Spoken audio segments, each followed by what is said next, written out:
आज की क्लास में हम सेंटर ऑफ मास वाला काम अपना आगे बढ़ाएंगे जो कल हमने स्टार्ट किया था। आपको पॉइंट मासेज अगर दे रखे हो, डिस्क्रीट सिस्टम अगर दे रखा हो तो उसका सेंटर ऑफ मास निकालना आ गया होगा, है ना। हम फॉर्मूला कल डेराइव भी करके लाए थे कि भाई किस तरह से वो फॉर्मूला आया था और वो सब हमने किया। कुछ होमवर्क में दिया था सेंटर ऑफ मास पे, एनसीईआरटी वाला क्वेश्चन दिया था कि करवा दिया था? दिया था वो करना, तो किया आपने? वो ट्राई किया एग्जांपल 7.1? Yes sir. हो गया या करवाऊं, बताओ। देखो चलो हम आज की अपनी क्लास की शुरुआत ही यहीं से करते हैं।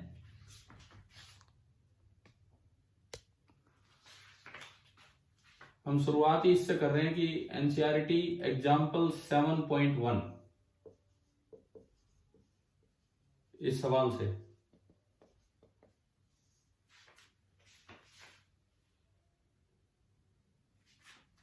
इसमें दिया गया है कि find the centre mass of 3 particles at the vertices of an equilateral triangle. और ये डायग्राम हमने आपको बना के भी दिया था कल।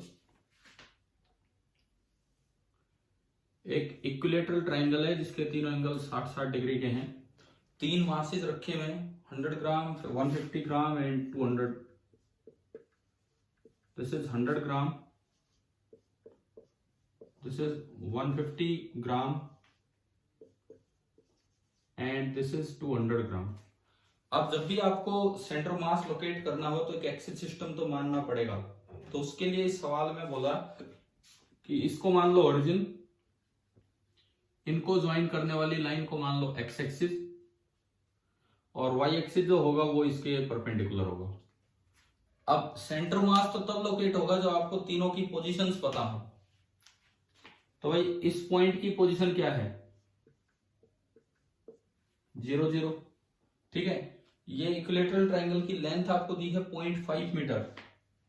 ये जो लेंथ है दिस इज 0.5 मीटर। तो जो इसका कोऑर्डिनेट होगा दैट विल बी 0.5, 0। ठीक है, अब बात आती है कि वो जो ऊपर वाला पॉइंट है उसके कोऑर्डिनेट कैसे लिखें।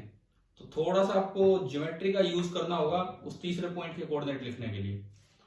तो ये तो बिल्कुल बीचों बीच होगा, 0.5 का आधा 0.25 और ये एंगल है 60 डिग्री और ये वाली साइड है 0.5। तो ये जो होगी that is 0.5 into sine 60, 0.5 into sine 60। 0.5 sine 60 होता है √3/2। इस ट्राइंगल से मैंने बोला है सामने वाला कंपोनेंट, तो √3/2 का मतलब है 0.25 इंटू √3। इसका मतलब ऊपर वाले पॉइंट के कोऑर्डिनेट होंगे, एक्स कोऑर्डिनेट तो 0.25 एंड वाई कोऑर्डिनेट 0.25 इंटू √3। तो पहला काम हमने क्या किया, तीनों पोजीशंस के कोऑर्डिनेट्स लिख लिए कि भाई क्या क्या होने हैं। बताइए एक बार समझ में आ गया यहां तक? ठीक है, अब देखो आपको मासेज को ग्राम से किलोग्राम कन्वर्ट करने की कोई जरूरत नहीं है, कोई जरूरत नहीं, वो कट जाएंगे अपने आप। जैसे आप अगर मैं एक्ससीएम लिखूं m1x1 तो 100 into 0 plus m2x2 150 into 0.5 plus m3x3 200 into 0.5 divided by total mass. Total mass is 100, 150, 250 and 200 divided by 450। ये तो 0 हो गया, ठीक है ना। इस तरह से आपको ये सिंप्लीफाई कर लेना चाहिए था। तो x कोऑर्डिनेट इसका आंसर है 5/18। तो ऊपर अगर आप देखोगे तो ये बनेगा 125 upon 450 and this is coming out to be 5/18। अब ये अगर लेंथ मीटर में है तो ये कोऑर्डिनेट भी आपका मीटर में आएगा। ये तो आ गया एक्ससीएम। सिमिलरली आप निकालोगे वाईसीएम, सिमिलरली आप निकालोगे YCM m1x1 100 into 0 plus m2x2 150 into y2 बोल रहा हूं मैं, y1 y2 plus m3 y3 125/450 नहीं आएगा। तो कितना आएगा? मैंने तो उससे बुक से देख के लिखा है, बुक में ये लिखा है 125/450 और फाइनल आंसर दे रखा है 5/18। चलो चेक कर लेते हैं एक बार। 150 इंटू 0.5, 150 का आधा तो ये तो 75 हो गया, ठीक है। एंड 200 इंटू 0.5, 200 का आधा 100, तो ये आएगा 175/450। It is coming out to be 175/450। ये इन्होंने बुक में क्या लिखा है 200 इंटू, अच्छा ये ना मैंने कोऑर्डिनेट गलत पुट कर दिया है, ये मैंने कोऑर्डिनेट गलत पुट कर दिया है। 200 इंटू एक्स कोऑर्डिनेट अगर मैं इसका देखता हूँ 0.25, तो ये 0.25 मतलब 1/4, तो 1/4 मतलब 50। अब आ गया ना ये, ठीक है। मैंने तो वो बुक से देख के लिखा था सीधा इसका आंसर जो था वो, लेकिन कोई नहीं, हमने ये गलत लिखा हुआ था। आ गया अभी समझ में कैसे हुआ है, ठीक है। डिवाइडेड बाई अगेन आपका मास है 450, ये जीरो तो ओनली ये बचा 200 इंटू 0.5 यानी कि 50/450 यानी कि √3/9, √3/9। और इसका जो आंसर दिया है दैट इज 1/3√3। तो √3 से एक √3 कटेगा तो ये बिल्कुल यही बचेगा 1/3√3 मीटर। तो आप बताएं कि आपको पोजीशन लोकेट करनी आ गई है कि नहीं,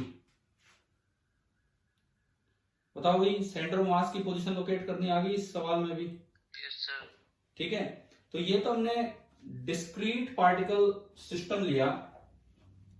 अब इसमें एक रिजल्ट की तरफ हम चलते हैं। अगर मान लो बस 2 पार्टिकल सिस्टम हो, देखो मैंने कल एक बात बताई थी आपको कि इस तरह के सवालों के लिए आपको वो चीजें याद होनी चाहिए। अगर मल्टी पार्टिकल सिस्टम आते हैं तो sum of first N natural number, sum of squares of first N natural number, है ना, तो वो सब अपना याद रखना।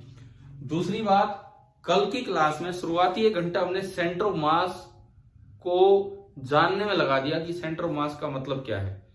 तो आपके अगर पिछला जो वीडियो लेक्चर था जो मैंने अपलोड किया तो उसके साथ जो थंबनेल लगाया है, जो मतलब ओरिजिनल शुरुआती जो पिक्चर लगाई है, उसमें देखा है किसी ने कि उस वीडियो लेक्चर के शुरुआत में जो ऊपर थंबनेल लगा रखा है, पिक्चर लगा रखी है, बोतल को फेंका है। और मैं कल यहां से वो गधा को फेंक रहा था तो वही काम हो रहा है, वो बोतल फेंक के ना, और उसमें यूं दिखा रखा है कि बोतल का कोई पार्टिकल नहीं दिख रहा हमें ऐसा, लेकिन उसके बीच में कोई पॉइंट होगा जो जरूर पैराबोला में जा रहा होगा, उस पॉइंट को ही हम क्या बोलेंगे, सेंटर ऑफ मास, है ना। समझ आ गया होगा वो तो, ठीक है। और फिर आपको ये भी समझ आ जाना चाहिए कि कैसे उसका फॉर्मूला निकल के आया m1x1 या m1r1 plus m2r2 upon m1 plus m2। हमने अपनी तरफ से नहीं किया, वो वेटेड एवरेज निकल के आया था जब आपने न्यूटन लॉ लगाए उस समय तब। चलो इसी में आगे बढ़ते हैं और अब हम ये देखते हैं कि मान लो 2 पार्टिकल सिस्टम हो, केवल 2 पार्टिकल सिस्टम, तो सेंटर ऑफ मास किधर होगा, उनके बीच में ही होगा या किस साइड होगा, ये सब चीज। तो अभी जो हम ले रहे हैं this is the centre of mass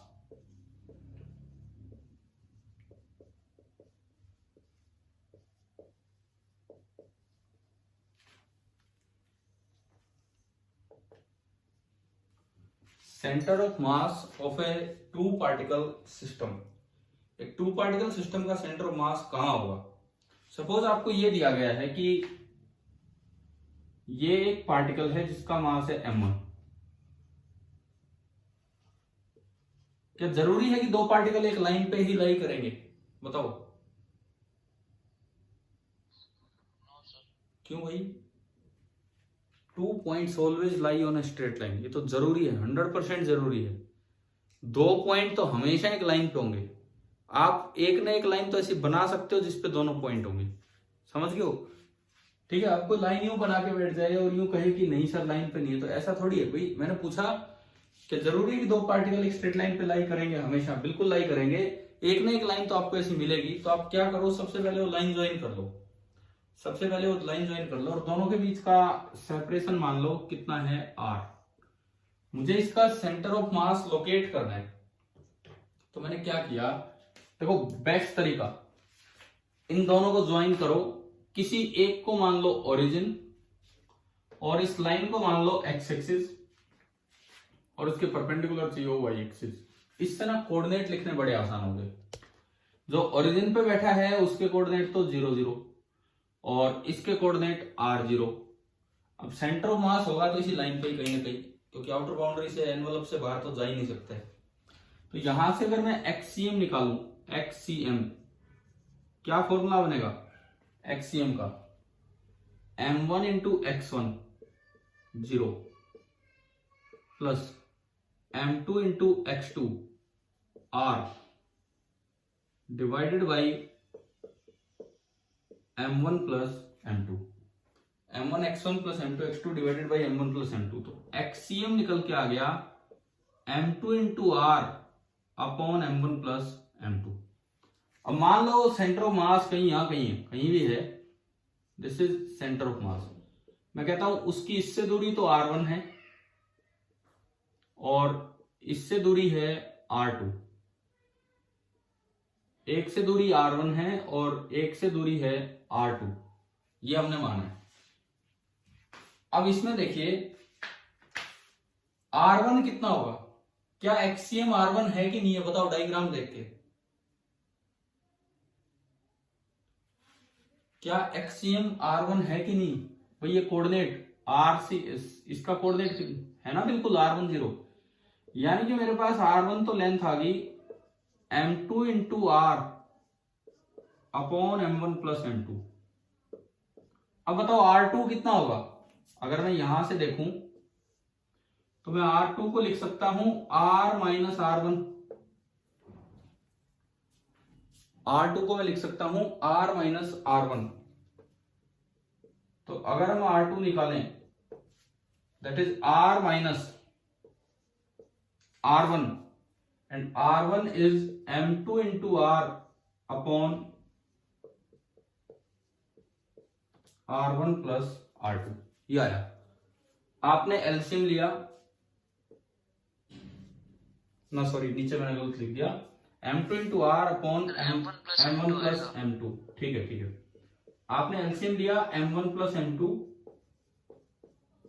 multiply किया m1r plus m2r minus m2r, m2r से m2r कैंसिल हो गया, और जो r2 आएगा r2 that is m1 upon m1 plus m2 into r, ठीक है जी। r1 आ गया, r2 आ गया। अब एक बार r1 इज टू r2 निकालो इन दोनों से, r1 इज टू r2 क्या आ रहा है बताओ, दोनों लिखे हुए हैं,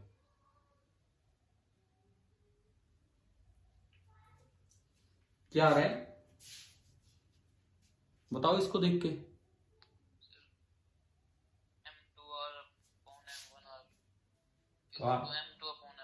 ओनली m2 अपॉन m1, यानी कि मेरे पास एक रेशियो आ गया इनवर्स रेशियो। इसका क्या मतलब है, इसका मतलब है centre of mass divides the line joining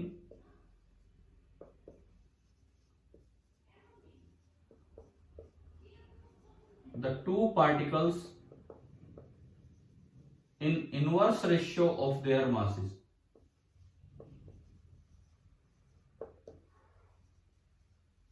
अच्छा, इनवर्स रेशियो का क्या मतलब है कि जिसका मास ज्यादा होगा सेंटर ऑफ मास की उससे डिस्टेंस कम होगी, जिसका मास ज्यादा होगा सेंटर ऑफ मास की उससे डिस्टेंस कम होगी, मतलब उसके पास होगा या उससे दूर होगा। देखो इनवर्स रेशियो का मतलब है जिसका मास ज्यादा है सेंटर ऑफ मास की उससे डिस्टेंस कम होगी, तो इट मींस उससे पास होगा उससे दूर होगा।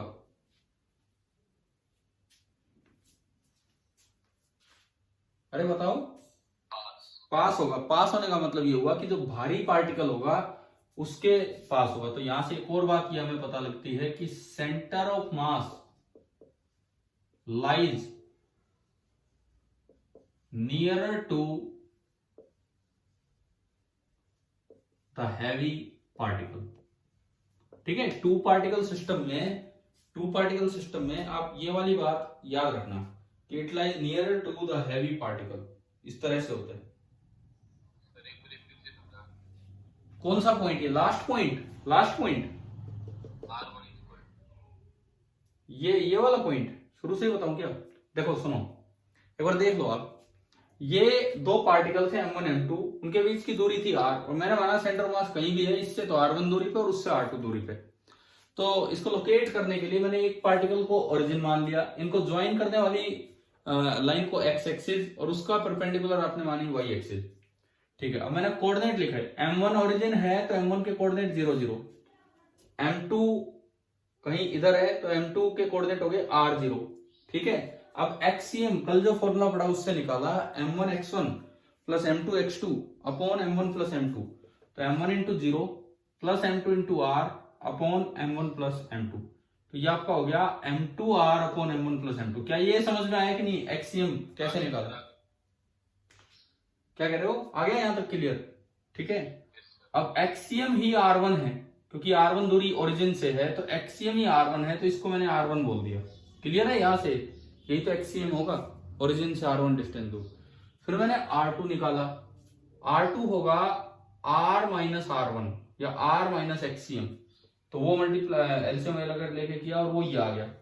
फिर मैंने रेशियो लिया तो R से R कट गया, M1 प्लस M2 से M1 प्लस M2 कट गया, और ये आ गया R1:R2 is equal to M2:M1, inverse ratio. मतलब सेंटर ऑफ मास जो होगा वो इन दोनों की लाइन को अपोजिट रेशियो में डिवाइड करेगा, इनके मास से अपोजिट। मतलब क्या कि जिसका मास ज्यादा होगा उसके वो पास होगा, उससे डिस्टेंस कम होगी, तो इसीलिए मैंने लिखा कि centre of mass lies nearer to the heavy particle. बताओ समझ आया? Yes sir. ठीक है, अब एक बार इस पे एक सवाल लेने के लिए एनसीईआरटी बुक का क्वेश्चन नंबर 7.2 हम ले रहे हैं, एक्सरसाइज का। एक्सरसाइज मेरे बुक में पेज नंबर 178 पे है ये, तो ये वाला हम देखते हैं ताकि ये चीज हमें क्लियर हो जाए कि ये क्या है, टू पार्टिकल सिस्टम का किस तरह से होता है। देखिए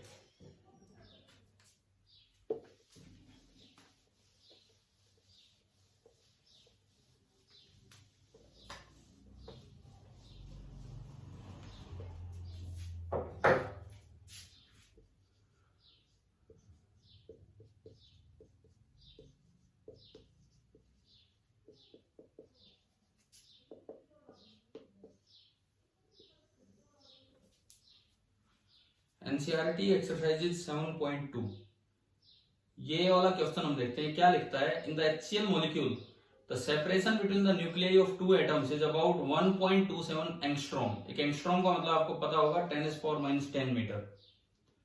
find the approximate location of centre mass of the molecule given that chlorine atom is about 35.5 times as massive as hydrogen atom and nearly all the mass of an atom is concentrated in its nucleus। तो बस आपको point दिखाने, ये nucleus है, एक छोटा सा nucleus hydrogen का और एक छोटा सा न्यूक्लियस क्लोरीन का, सारा मास वही है। ठीक है, और ये दिया है कि क्लोरीन का मास 35.5 टाइम्स ज्यादा है। मतलब अगर मैं इसके मास को m बोलूं तो इसका मास हो जाएगा 35.5 टाइम्स m0 बोल देता हूं, m0 ये है। अच्छा, दोनों के बीच का जो सेपरेशन है दैट इज 1.27 एंगस्ट्रॉम। अब बुक खोलते हो गया तो मैं बोलता हूं यहां ये क्वेश्चन है, देख रहे हो उसमें?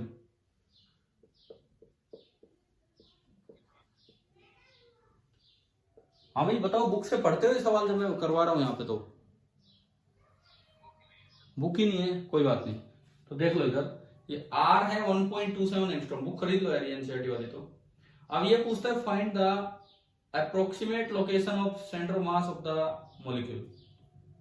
तो देखिए आपको उसी तरह से शुरुआत करनी है, इनमें से किसी एक को आप बोल दो ओरिजिन, जैसे मैंने हाइड्रोजन वाले न्यूक्लियस की पोजीशन को बोल दिया ओरिजिन, और इस लाइन को ही बोल दो एक्स एक्सिस।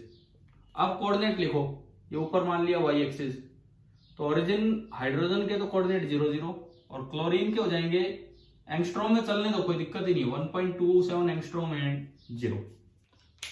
आपको एक्सीएम निकालना है, एक्सीएम देखो भारी कौन है इन दोनों में से, क्लोरीन की हाइड्रोजन? क्लोरीन हैवी है तो क्लोरीन के पास मिलेगा। This is the centre of mass.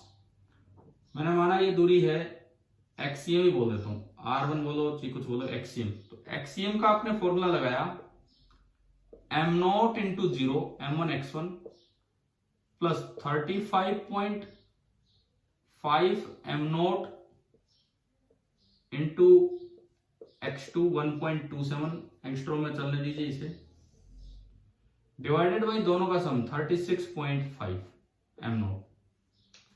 अब m0 से m0 कट जाना, ये तो 0 है, तो ये बचा 355/365 गुणा 1.27 एंगस्ट्रॉम। तो ये 1.27 से थोड़ा सा छोटा आना है, क्योंकि ये जो नंबर मल्टीप्लाई हो रहा है ये 1 से थोड़ा सा स्मॉल है, ये 1 से थोड़ा सा कम है, ये जो नंबर मल्टीप्लाई हो रहा है ये। अब इसका आंसर है 1.24 एंगस्ट्रॉम फ्रॉम हाइड्रोजन एंड। तो जब आप इसको सोल्व करोगे तो ये आएगा 1.24 एंगस्ट्रॉम। 1.24 एंगस्ट्रॉम का मतलब है कि देखो ये दूरी तो होगी 1.24 एंगस्ट्रॉम, इसका मतलब वो दूसरी जो डिस्टेंस है क्लोरीन से वो केवल बची है 0.03 एंगस्ट्रॉम। तो आपको ये सवाल वेरीफाई करवा रहा है कि फॉर अ 2 पार्टिकल सिस्टम जो सेंटर मास होता है वो हैवी पार्टिकल के पास होता है। ठीक है, समझ में आया कि नहीं आया बताओ। ठीक है, अब बात एक और आती है। Yes sir. चलो चलो आगे बढ़ते हैं। मान लो आपके पास एक ऑब्जेक्ट है जिसमें 2 पीसीज हैं, ए और बी, मैं अलग अलग नाम दूं। देखिए बना के दिखाता हूं आपको यहां पे।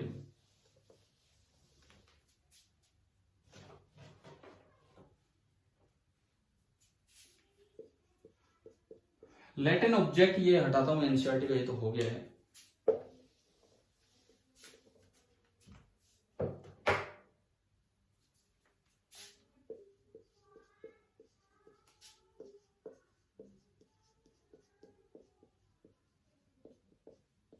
Let an object consists of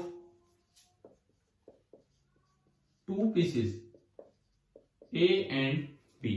कोई भी कैसा भी इमेजिनरी अरेंजमेंट हो सकता है। जैसे मान लो एक पीस का आउटर एनवेलप ये है,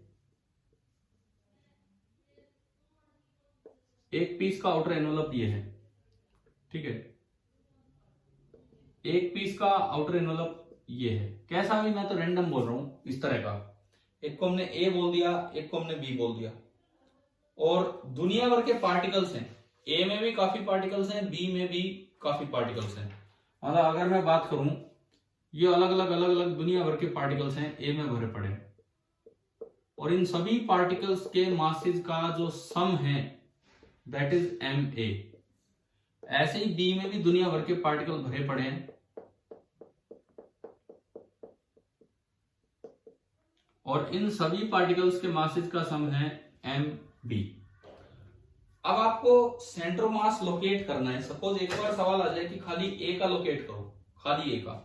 आपको एक सिस्टम दिया गया, भाई ये ओरिजिन है, ये आगे की तरफ एक्स एक्सिस है, और ये ऊपर की तरफ वाई एक्सिस, और सभी पार्टिकल्स की आपको पोजीशन पता है, आपको सभी पार्टिकल्स की पोजीशन पता है। तो सबसे पहले तो मुझे बताओ कि फॉर ए एक्ससीएम ऑफ ए कैसे निकालेंगे, क्या फॉर्मूला होगा भाई? m1x1 इसका पहला पार्टिकल उसका मास, प्लस m2x2 इसका दूसरा पार्टिकल उसका मास, दुनिया भर के पार्टिकल, मान लो n पार्टिकल्स हैं, mn(xn) divided by m1 plus m2 plus continued up to mn। ये मैंने माना कि ये जो है दिस इज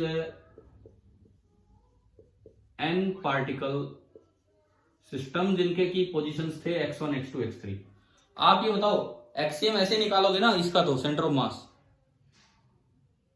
ठीक है। सिमिलरली आप इसका वाईसीएम निकालोगे ए का, सेम तरीका, m1y1 plus m2y2 continued up to mn(yn) divided by m1 plus m2 up to mn। भाई एक बार बताओ, क्या ए के लिए आपको इक्वेशन लगानी आ गई? ठीक है, बोलो हाँ भरते रहो, कुछ भी अगर नहीं भी आ रहा है समझ में तो पूछिए। क्या ए के लिए आपको सेंटर मास लोकेट करना आ गया? अब ए का जो सेंटर मास है, ए का जो सेंटर मास है वो इसके अंदर कहीं होगा, आउटर बाउंड्री के बार बार, आउटर एनवलप के बार बार, चाहे वहां पार्टिकल हो या ना हो।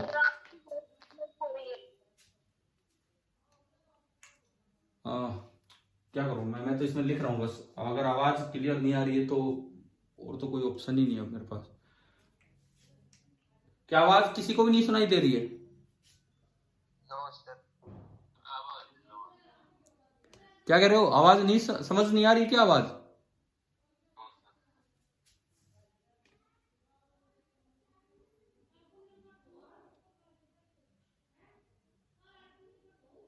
भाई अब नेटवर्क चेंज करके देखता हूँ अगर।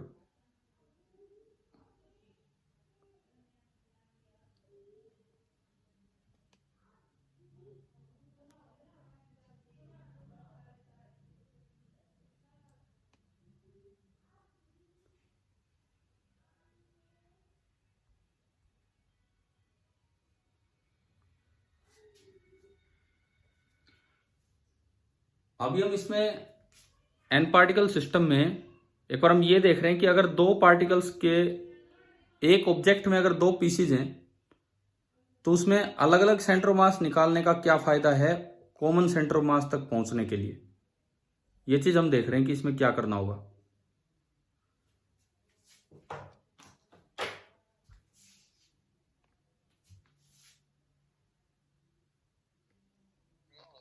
एक मिनट।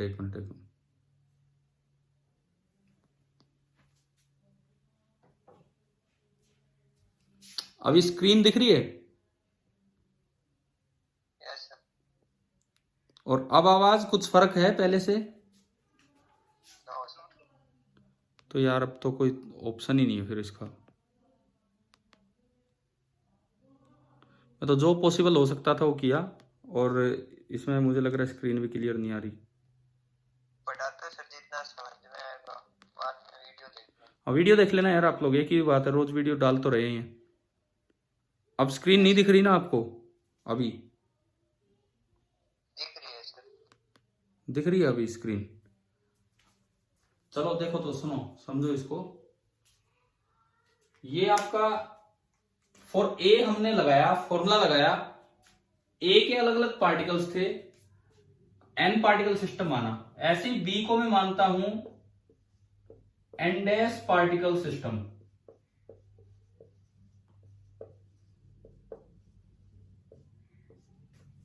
बी में हम मान के चल रहे हैं कि बी में एन डैश पार्टिकल्स हैं, बी वाला जो है उसमें हम एन डैश पार्टिकल मान के चल रहे हैं। क्या आपको स्क्रीन नजर आ रही है? अभी देखो, बोल्ड दिख रहा है, शायद बोल्ड हो गई। रुको यस सर, अब दिख रहा देखते हैं। तो सुनो, ये जो बी हमने माना है, एक मिनट में इसको यार उसी नेटवर्क पे लाने दो।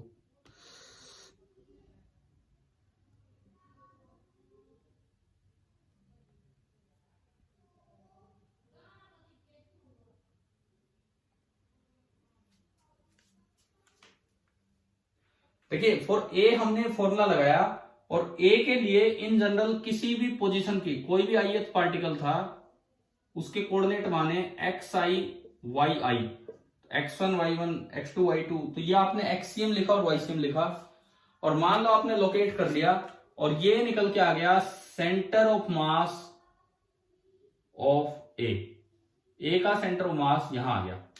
सिमिलरली आप यही काम करेंगे बी के लिए, आप यही काम करेंगे बी के लिए। अब बी के लिए फॉर बी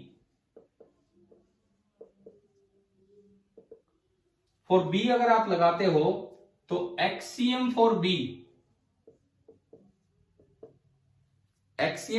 अगर आप लगाएंगे तो ये फॉर्मूला बनेगा m1 डैश, मैं सारे पार्टिकल्स के साथ डैश लगा रहा हूं उसमें, मासेस के साथ भी, x1 डैश उसकी position, m2 dash x2 dash plus continued up to mn dash xn dash divided by m1 plus m2 plus continued up to mn। सब पे डैश लगेगा। YCM फॉर बी अगर आप निकालें तो ऐसे ही आपने निकाला M1 dash Y1 dash plus M2 dash Y2 dash up to Mn dash Yn dash divided by M1 dash plus M2 dash plus continued up to Mn dash. ये आपका आया। तो ये आपने 4 इक्वेशंस बना दी। हमने ये माना कि इसका कोई ith पोजीशन है जिसकी मास है Mi और जिसकी पोजीशन ये, और इसमें कोई ith पोजीशन है जिसका मास है Mi डैश, नीचे दिखाता हूं मैं भाई, कोई भी ith पोजीशन है जिसका मास है Mi डैश और उसकी पोजीशन है Xi dash and Yi dash. ये हमने माना है। तो मैंने क्या किया, मैंने अलग से A का सेंटर ऑफ मास लोकेट कर लिया। लेट B का सेंटर ऑफ मास यहां आया। हमने माना कि ये B का सेंटर ऑफ मास है। अब जो मेरा क्वेश्चन है वो ये है, भाई मेरी आवाज अभी आ रही है क्या, समझ या नहीं आ रही है, बताओ कुछ।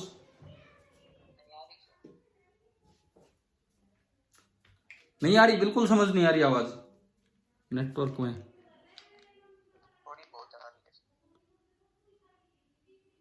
थोड़ी बहुत आ रही है।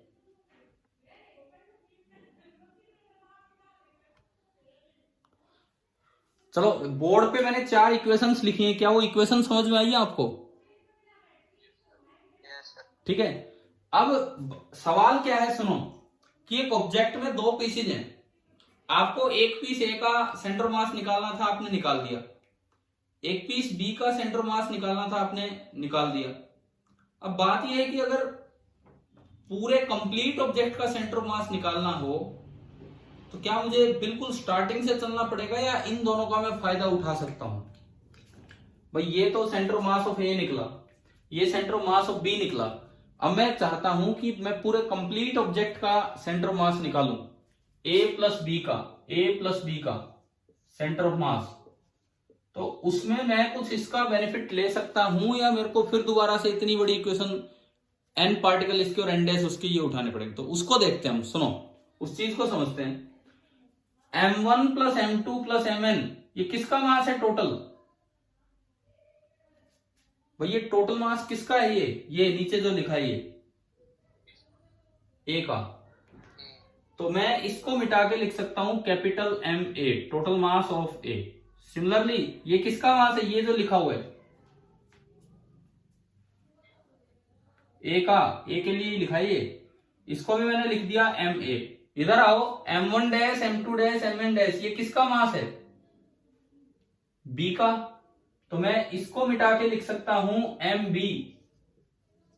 एंड यहां भी अगर मैं देखूं तो ये कंप्लीट मास बी का है, तो मैं इसको उठा के लिख सकता हूं Mb। ठीक है, चारों इक्वेशन इस फॉर्म में रिड्यूस होगी। इस Ma को इधर मल्टीप्लाई कर लो, इस Ma को इधर मल्टीप्लाई कर लो, तो आपकी ये इक्वेशन रिड्यूस होके ये आई कि M1x1 plus M2x2 up to Mn आ गया capital Ma into XCMA। Similarly इसको भी ऊपर मल्टीप्लाई कर लो तो ये आ गया Ma इंटू YCMA। सिमिलरली इसको भी ऊपर मल्टीप्लाई कर लो तो ये आ गया MB इंटू XCMB, और इसको भी ऊपर मल्टीप्लाई कर लो MB इंटू YCMB। आप बताओ कि आपके पास 4 इक्वेशंस तैयार हैं? ठीक है। अब मैं सेंटर मास निकालता हूं ए प्लस बी का इकट्ठा। अब मैं सेंटर मास निकालने की तरफ चलूंगा, ए प्लस बी का इकट्ठा सेंटर मास निकालने की तरफ।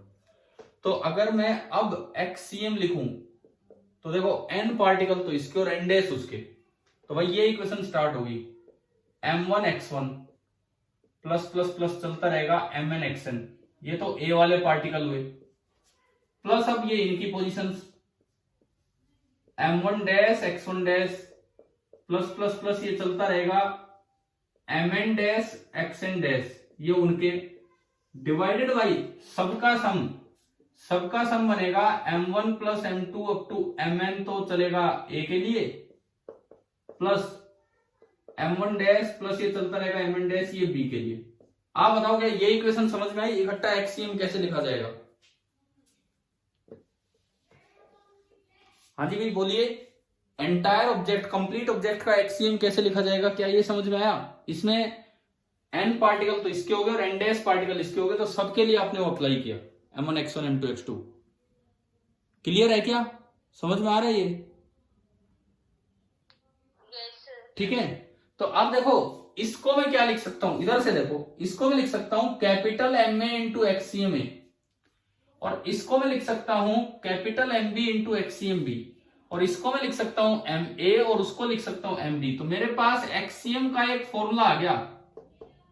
ये जो पहली ब्रैकेट है ये बन रहा है mass of A into XCM of A, plus दूसरी ब्रैकेट बन रही है mass of B into XCM of B, divided by ये पहली bracket mass of A and दूसरी ब्रैकेट मास ऑफ बी।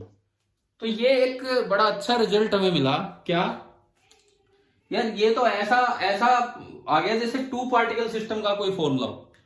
कैसा टू पार्टिकल सिस्टम? इसका सारा मास समेट के रख दिया आपने इसके सेंटर पे, और इसका सारा मास समेट के रख दिया इसके सेंटर पे, और ए बी लाइन को आपने ज्वाइन कर दिया, ए बी लाइन को आपने ज्वाइन कर दिया, और उस पे उसी लाइन पे कहीं ना कहीं centre of mass of the complete object होगा।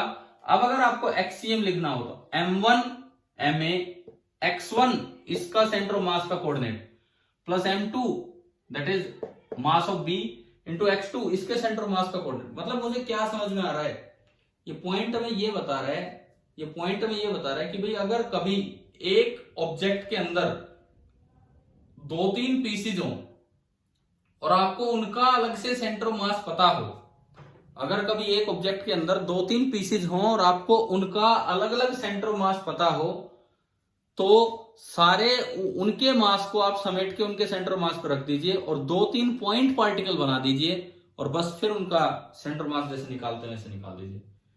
ये बताओ, ये वाला रिजल्ट, ये वाला पॉइंट समझ में आया विद प्रूफ की कैसे हुआ है, क्या हुआ है?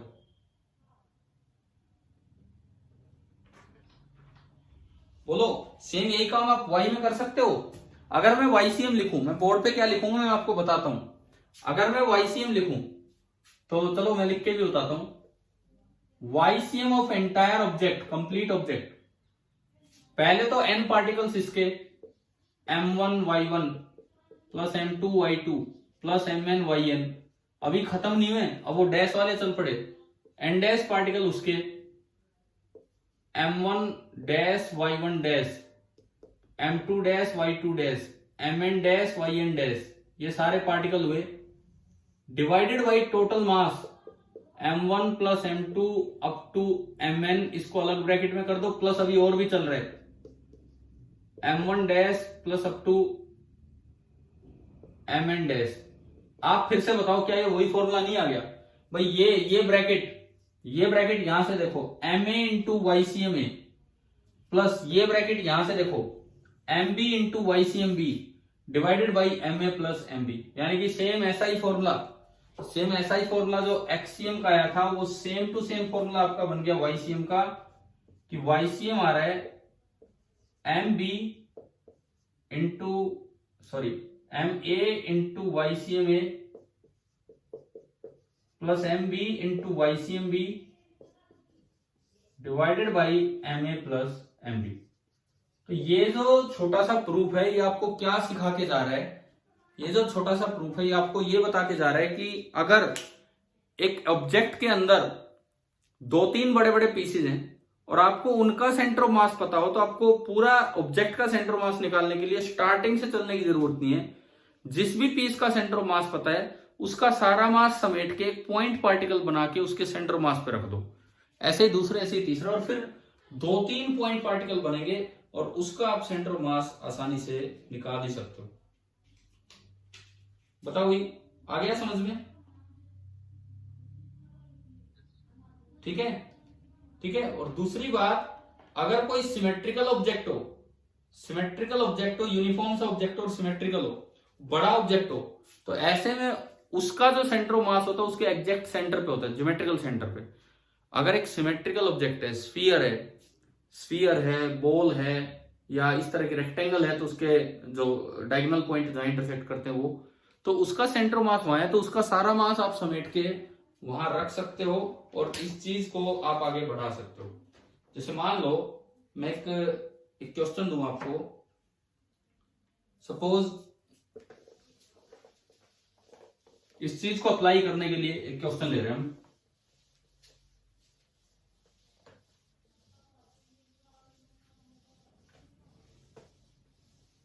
मैं कहता हूं कि 3 स्फीयर आपको दिए गए हैं, 3 स्फीयर सेम डेंसिटी के दिए गए हैं। मैं लिखता हूं कि 3 spheres of same mass density.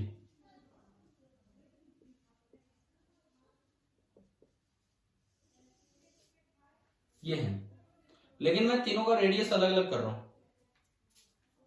एक का रेडियस ये है r, इसका सेंटर है a, सेंटर पॉइंट इस स्फीयर का a है। दूसरा स्फीयर बड़ा स्फीयर है, सॉलिड स्फीयर है, सॉलिड स्फीयर, होलो नहीं है, सॉलिड है। जब तक होलो ना लिखा हो आप सॉलिड माना कीजिए। इसका रेडियस है 2r और इसका सेंटर है b, और a और b के बीच की जो डिस्टेंस है दैट इज स्मॉल है। ये एक और मानते हैं, एक और छोटा मानते हैं। मान लो तीसरा यहां पे है और इसका रेडियस है r/2 एंड इसका सेंटर है c पे, और a और c के बीच की दूरी भी r है, a है, और b और c के बीच की दूरी भी a है। ये एक 3 स्फीयर सिस्टम आपको दिया है। अब आपको क्या करना है, इसका सेंटर मास लोकेट करना है। अच्छा, अगर सेंटर मास लोकेट करवाएगा तो आपको अलग से origin X axis Y axis ये देगा। तो मान लो ए आपको दिया है ओरिजिन, ए पॉइंट, एंड जो ए बी लाइन है, ए बी लाइन वो आपको दी है X axis, and A B के परपेंडिकुलर लाइन जो दिया है that is the Y axis. अब ये सवाल आ जाए कि भाई locate the centre of mass of complete system, इस पूरे सिस्टम का सेंटर ऑफ मास। अब ये यूनिफॉर्म स्फीयर्स हैं, सेम मास डेंसिटी है, सेम मास डेंसिटी है, तो मतलब यूनिफॉर्म स्फीयर है। हाँ, रेडियस अलग अलग है। तो आप पहली बात ये बताओ, क्या अभी जो पॉइंट पड़ा क्या उसका यूज हो सकता है यहां पे? अगर आपको एक सिस्टम के, एक ऑब्जेक्ट के 2-3 अलग से पीसेस दे रखे हों और उनका सेंटर ऑफ मास आपको पता हो, तो उस पीस का सारा मास समेट के आप उसके सेंटर पर रख के और पूरे ऑब्जेक्ट का सेंटर ऑफ मास निकाल सकते हो। ये अभी मैंने प्रूव किया था पीछे, है ना? ध्यान आ गया होगा कैसे प्रूव किया था ये पॉइंट। वो आया था ना, M A X A plus M B X B upon M A plus M B, जैसे 2 पॉइंट पार्टिकल बना दियो। यूं बताओ इसका सेंटर ऑफ मास कहां होगा यूनिफॉर्म स्फीयर का? खाली ए का सेंटर ऑफ मास कहां होगा? खाली ए का, जो ए अपने आप में एक यूनिफॉर्म स्फीयर है। हाँ जी, बताओगे भाई? एक यूनिफॉर्म स्फीयर का सेंटर ऑफ मास उसके ज्योमेट्रिकल सेंटर पे होता है, तो खाली इस स्फीयर का सेंटर ऑफ मास कहां होगा? जैसे आप सारे मास को समेट के ए पे रख दो, बात आती है कि इसका मास कितना होगा। लेट मास डेंसिटी बी रो, लेट मास डेंसिटी बी रो। अब बताओ इसका मास कितना होगा? मास of A, density into volume, और वॉल्यूम इसका कितना है? 4/3 पाई आर क्यूब। आ गया ना समझ कैसे कर रहे हैं हम? ठीक है, इसका मास कितना होगा? एम बी, डेंसिटी सेम है, 4/3 पाई 2r का होल क्यूब, यानी कि 8 टाइम्स, ये जो भी था 2 का क्यूब 8 हो गया, यानी कि this is 8 times mass of A. अब अगर मैं इस पे आऊं तो इसका जो मास होगा C का, that is density into volume, 4/3 pi into r/2 का whole cube, so this is 1/8 times mass of A. मतलब क्या कि अगर मैं इस मास को m0 बोल दूं तो ये जो मास है दिस इज 8 m0, एंड ये जो मास होगा दिस विल बी m0/8। सबसे पहले तो आपको तीनों मास लिखने आ गए, डेंसिटी सेम है लेकिन साइज अलग होने से मास अलग हो गया। बताओ भाई यहां तक आया क्या समझ? ठीक है, अभी जो पॉइंट पड़ा हम जानते हैं कि इसका सेंटर ऑफ मास, ये यूनिफॉर्म ऑब्जेक्ट है तो इसका सेंटर ऑफ मास होगा इसके सेंटर पे। तो पीछे जो पॉइंट पढ़ा कि अगर एक ऑब्जेक्ट के अलग अलग पीसेस के सेंटर ऑफ मास पता है तो सारे मास को उस पीस के सारे मास को समेट के वहां रख दो। तो अगर मैं ए को रिप्लेस करूं तो मैं ए को रिप्लेस कर सकता हूं उसके सेंटर से, और ए का सारा मास समेट के मैंने यहां रख दिया और एक सिंगल पार्टिकल बना दिया जिसका मास है एम नॉट और जिसके कोऑर्डिनेट हैं 0 0। ये हटाओ, रेडियस वेडियस कोई काम नहीं, पिछले पॉइंट का यूज किया। सिमिलरली अगर मैं बी को देखूं, आपको पता है कि उसका सेंटर मास उसके सेंटर पे है, तो इसको भी हटाओ, यूनिफॉर्म स्फीयर थे सेम मास डेंसिटी के। तो आप क्या करेंगे, एक 8 एम नॉट मास का स्फीयर, एक 8 एम नॉट मास का स्फीयर यहां रख देंगे और जिसके कोऑर्डिनेट होंगे a,0 इस सिचुएशन के अकॉर्डिंग। ये लो जी।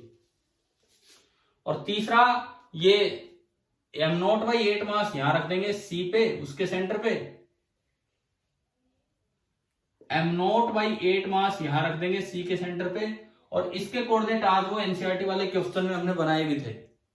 इसके जो कोऑर्डिनेट होंगे आज वाले सवाल में हमने बनाए भी थे। देखो ऐसे, ये एंगल 60 डिग्री, तो ये तो a cos 60 यानी कि a/2, और ये a sin 60 यानी कि a√3/2। तो इसके कोऑर्डिनेट बने a/2 एंड a√3/2। अब तो ये बड़ा सिस्टम था और रिड्यूस होके मेरे पास एक छोटा सिस्टम आ गया। अब मैं बड़ी आसानी से लिख सकता हूं एक्सियम। बताओ जी क्या फॉर्मूला लगाएं अब एक्सियम निकालने की। मुझे बिल्कुल स्टार्टिंग से नहीं जाना पड़ रहा, पीसीज को रिप्लेस कर दिया 3 पार्टिकल से, और अब मैं यहां से स्टार्ट कर रहा हूं। एक्सियम क्या होगा, m1x1 m0 into 0 plus m2 8 m0 into उसका एक्स कोऑर्डिनेट है a, plus m3 m0 by 8 and उसका एक्स कोऑर्डिनेट है a/2 divided by total sum. अब ये जो 0 हो गया इसके साथ इसको छोड़ मत देना, टोटल सम में आएगा m0 plus 8 m0 plus m0 by 8। अगर मैं इसको थोड़ा सिंप्लीफाई करूं, ये तो 0 होके खत्म हो गया, 8 और ये 16, 8 और 2 इस तरह से आ रहा है। तो ये कितना आया, एलसीएम आपका आया ऊपर 16, ए कॉमन आ गया, 16 8 कितना होता है 128, ठीक है, और प्लस 1, 16 और 8 128 प्लस 1 डिवाइडेड बाई नीचे 8 एलसीएम आया, 8 64 8 72 और एक 73 एम नोट और एक एम नोट ऊपर भी है, एम नोट से एम नोट कैंसिल हो गया। तो ये आ रहा है 129 अपॉन 73 इंटू 16 ए नोट। आप बताओ क्या ये सेंटर ऑफ मास कैलकुलेट करना आ गया, एक्सीएम कैसे कैलकुलेट किया, हमें बताओ। इस सवाल में एक्सीएम कैलकुलेट करना आ गया, बड़े बड़े स्फीयर्स को पॉइंट पार्टिकल से रिप्लेस करके। सिमिलरली आप निकालोगे वाईसीएम, मैं जस्ट इक्वेशन बना के दे रहा हूं। वाईसीएम m1 y1 0, तो m0 into 0 plus m2 y2 8 m0 into 0 2 खत्म, plus m3 y3 m0 by 8 into a√3/2। Again नीचे वही सम आएगा, और वो आपका सम था 73/8 नहीं लगाया क्या हमने उसमें, 8 और आना था ना, 8 8 64 डिवाइड बाई 8 था शायद, यहां भी 8 था तो ये 2, 73 इंटू 2 2 3 6 2 7 14, ये आ रहा है शायद, देखना एक बार, ये आ रहा है वहां पे, हाँ भाई चेक करो उसमें यही आ रहा है ना। और ऊपर वाला अगर हम देखते हैं तो डिवाइडेड बाई ये सम आएगा 73/8 m0, ये 0 ये 0, m0/8 से m0/8 कैंसिल, और वाईसीएम आ गया a√3/73 इंटू 2 146। तो मेरे पास सेंटर ऑफ मास, इसके सेंटर ऑफ मास की पोजीशन आ गई इस क्वेश्चन में, 3 बड़े बड़े पार्टिकल थे, एक्स कोऑर्डिनेट तो आ रहा है 129/146 into a, and y coordinate आ रहा है √3/146 इंटू a। तो आप बताओ बड़े सिस्टम को छोटे पार्टिकल से रिप्लेस करके कैसे निकालना होता है सेंटर ऑफ मास, क्या यहां तक क्लियर हुआ कि नहीं हुआ? ठीक है, अभी आवाज कुछ समझ आ रही है पहले के मुकाबले? ठीक है, तो चलो बढ़िया है। अब ये हमने निकाला कि भाई अगर कोई भी पार्टिकल दिया जाए, कैसा भी दिया जाए, तो सेंटर ऑफ मास किस किस तरीके से हमें निकालना होता है। अब जैसे कोई सिस्टम होते हैं, जैसे H2O मॉलिक्यूल होता है, ये सब है, तो इनमें ना सेंटर ऑफ मास जरूरी नहीं है कि बाहर हो। जैसे अक्सर क्या होता है, देखो मैं कोई कैलकुलेशन नहीं कर रहा, बस एक आइडिया आपको दे रहा हूं। आप केमिस्ट्री में H2O मॉलिक्यूल पढ़ते हैं तो उसकी शेप कैसी होती है? बैंड शेप होती है। कितना एंगल होता है H2O में?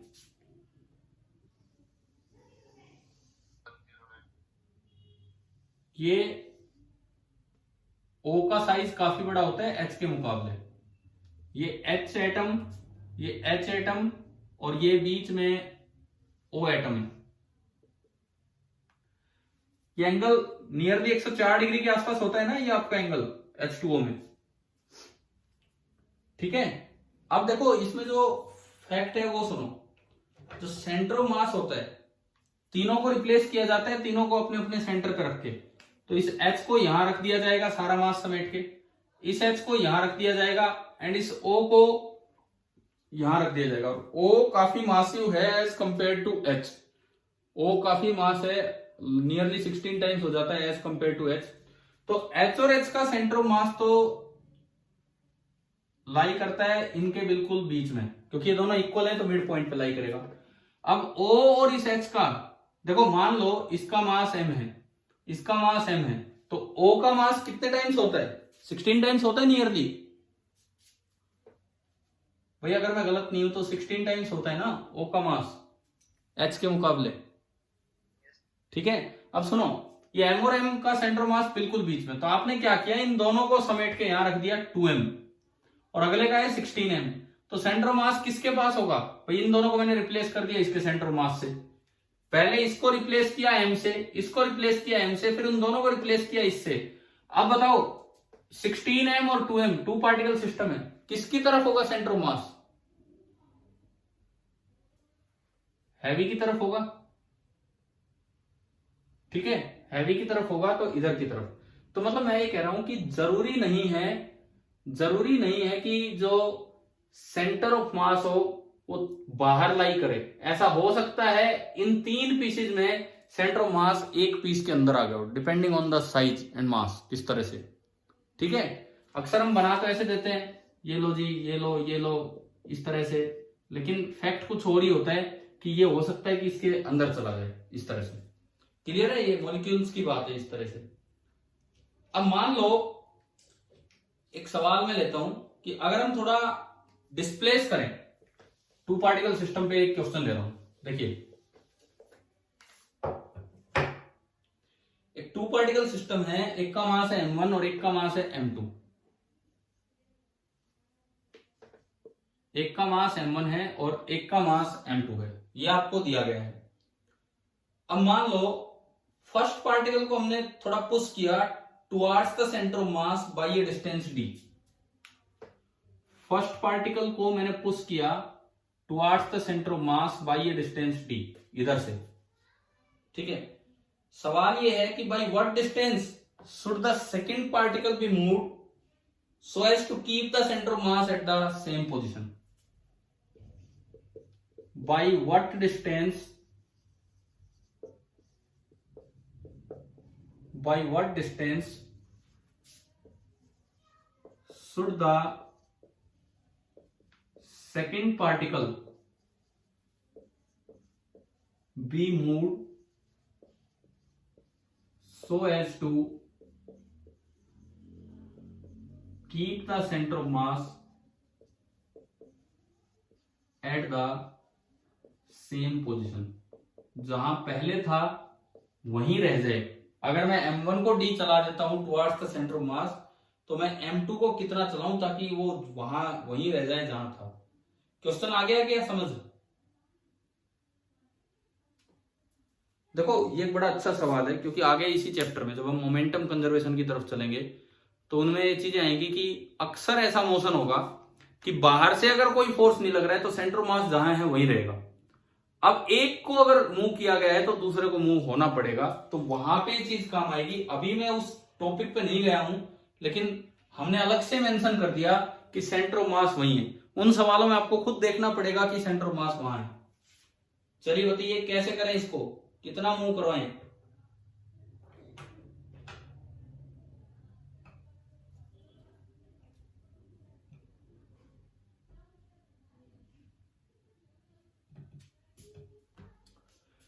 देखो मान लो m1 यहां था, मैं इसका सॉल्यूशन स्टार्ट करूं।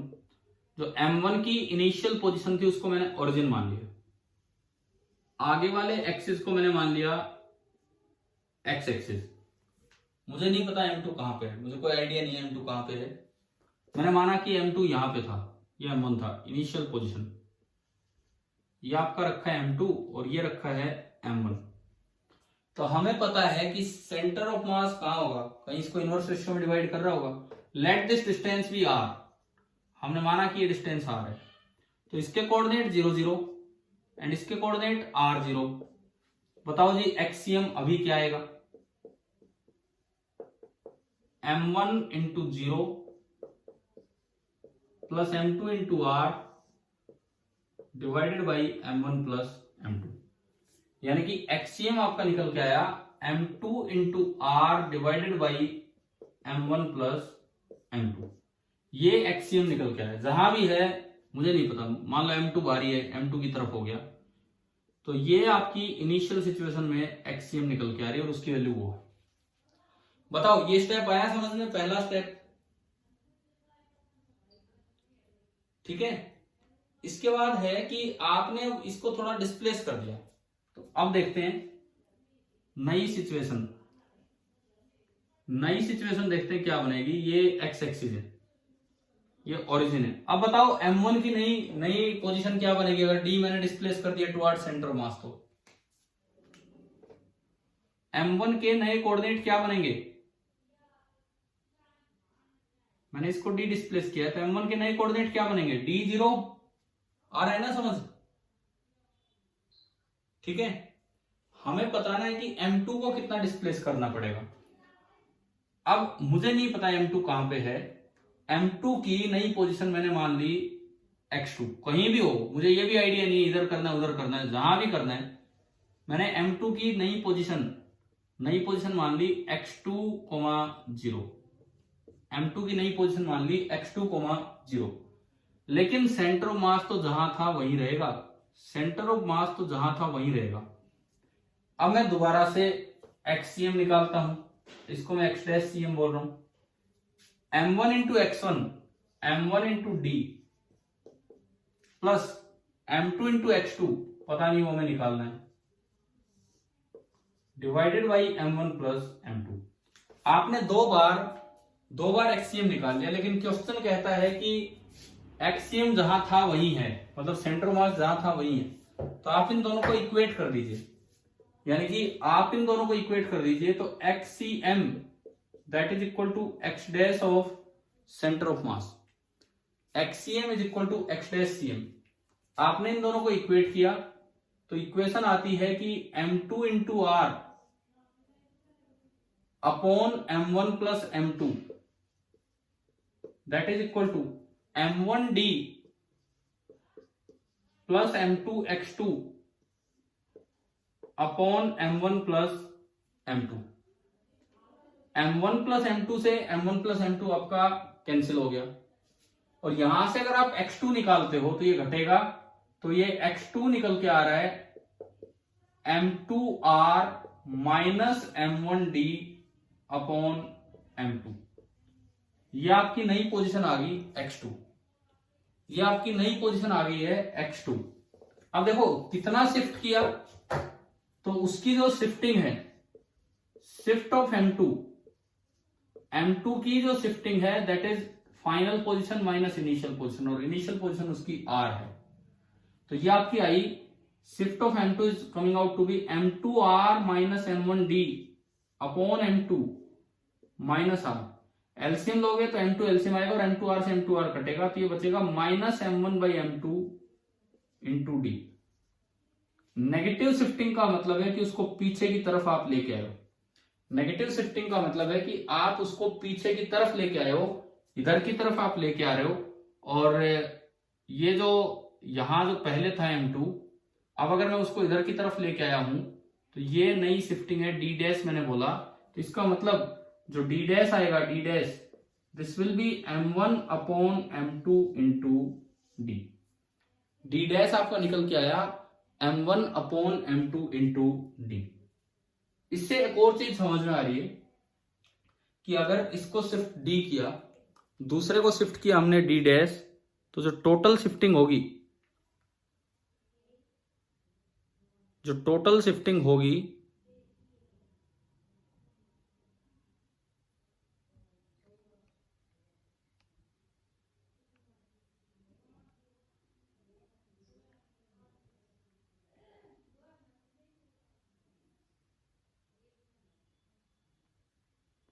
एक मिनट बस अभी करवाते हैं आगे।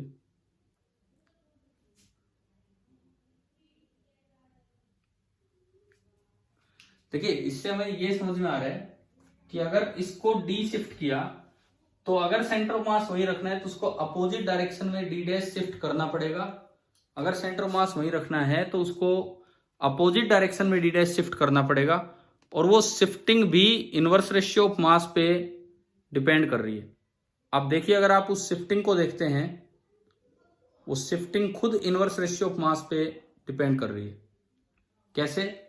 आप अगर यहां से देखते हैं डी डैश बाई डी, आप अगर यहां से देखते हैं तो D dash by D it is coming out to be M1/M2। तो डी डैश तो M2 की शिफ्टिंग है,